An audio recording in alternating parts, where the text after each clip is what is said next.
കഴിഞ്ഞ ആഴ്ച ഞങ്ങളെല്ലാം കൂടി കോഴിക്കോട് ബീച്ചിൽ പോയിരുന്നു. അപ്പോൾ അവിടെ ഇങ്ങനെ കാഴ്ചകളെല്ലാം കണ്ട് നടന്ന് വരുമ്പോൾ ആർക്കും വേണ്ടാത്തൊരു പട്ട അങ്ങനെ കിടക്കുന്നു. അപ്പോൾ കുട്ടികൾ പറഞ്ഞു ഈ പട്ടെടുത്തൊന്ന് പറപ്പിച്ചാലോ. അവരൊരുപാട് പ്രാവശ്യം നോക്കി പട്ടം പറക്കുന്നില്ല. അപ്പം കുട്ടികൾ പറഞ്ഞു ഇത് പറക്കാത്ത പട്ടായുണ്ട് ആരോ ഇവിടെ ഇട്ടത് എന്ന് പറഞ്ഞ് അവർ അവിടെ ഇട്ട് പോകാൻ നോക്കിയാൽ ഞങ്ങൾ പറഞ്ഞു ഞങ്ങൾ കാണിച്ചു തരാം എങ്ങനെ പറക്കേണ്ടതെന്ന് പറഞ്ഞിട്ട് ഞങ്ങൾ ഉമ്മമാരെല്ലാം കൂടി എന്ത് ചെയ്ത് ഒന്ന് ട്രൈ ചെയ്ത് നോക്കി.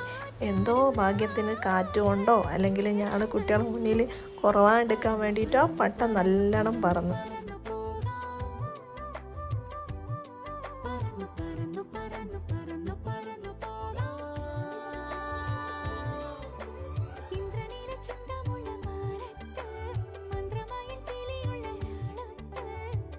പിന്നെ ഞങ്ങൾ അങ്ങോട്ടും ഇങ്ങോട്ടും പട്ടയെല്ലാം പറപ്പിച്ച് കഴിഞ്ഞപ്പോൾ പിന്നെ ഞങ്ങൾക്കും മടുത്തു. പിന്നെ ഞങ്ങൾ വിചാരിച്ചു ആ പട്ട അങ്ങ് വിട്ടുകളയാന്ന്. ഇതുപോലെ ആർക്കെങ്കിലും പട്ടം പറപ്പിക്കണമെങ്കിൽ എടുത്ത് പറപ്പിച്ചോട്ടെ, അവരും ഒന്ന് ഹാപ്പി ആയിക്കോട്ടെ ഞങ്ങളെപ്പോലെയെന്ന് കരുതി.